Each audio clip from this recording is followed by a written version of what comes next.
Good morning, everyone. So, my topic for today is I'm going to discuss about the applying the WIX model. So, the uses of WIX or Wisdom, Intelligence, Creativity, synthesize model include admission, instruction, and assessment. You may choose to teach analytically, creatively, practically, as well as teach for wisdom. So there are some examples relevant to education in the Philippines. The first one is, how do you teach analytically?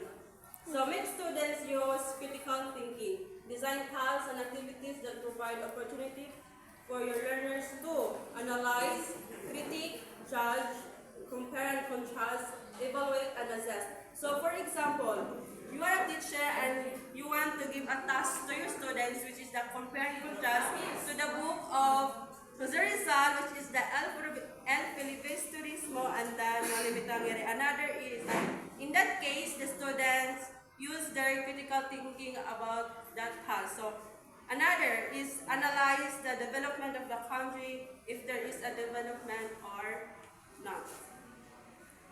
The next one is, how do you teach creatively? So it is important for you to encourage and sustain your students' creative ideas. Remember to be an example to them by taking the rest to share your own creative ideas. Design tasks and activities that help students to creative, invent, discover, imagine, live, suppose that, and predict. So, like for example,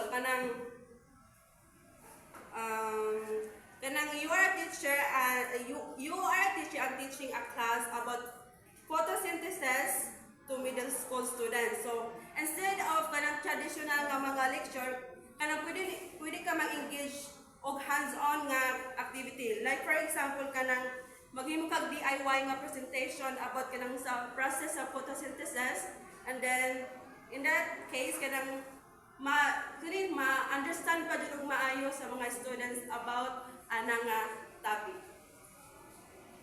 So, the next one is how to teach practically.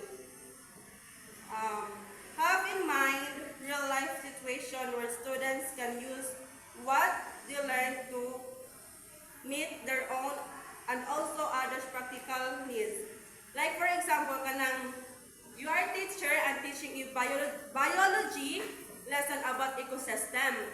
And then instead sa mga mag-discuss ka sa classroom, pwede mo mag-field trip ato sa mga park or nature reserve mga, for example, ato mga forest mag-discover mo dito sa forest dayon in that case they can observe different habitats they can identify various species of plants and animals. So you could also organize activities like scavenger hunts where students have to find and document the specific organism, or experiments the measure of environment and factors like temperature, humidity, and soil.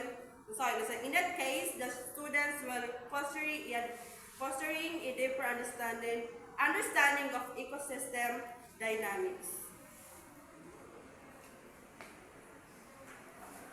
And the last one is how to teach for wisdom. So one of the goals of learners to learn to see and understand the point of view of others. So it is important for your learners to balance one's own needs with the needs of other people and also that of the world or the environment. So it is developing your learners to consistently act based on positive ethical values.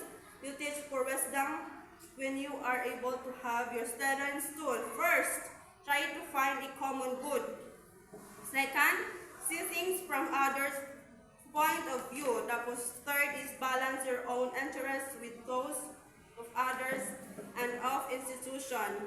The fourth is look at the long term as well as the short term. Next is reflect about how one can base his every decision on positive ethical values. And the last is appreciate that life what is seen as true and effective may weigh over the time and place. So the WIX model has been used not only for instruction but also for admission and assessment. So Stenberg and his college tried out the study creative ways of doing student admission as well as assessing students' learning.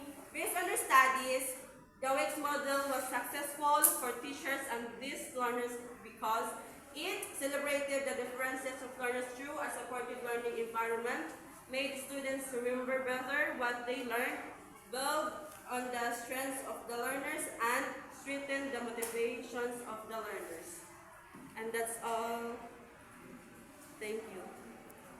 So for the next module, I give to Marcel.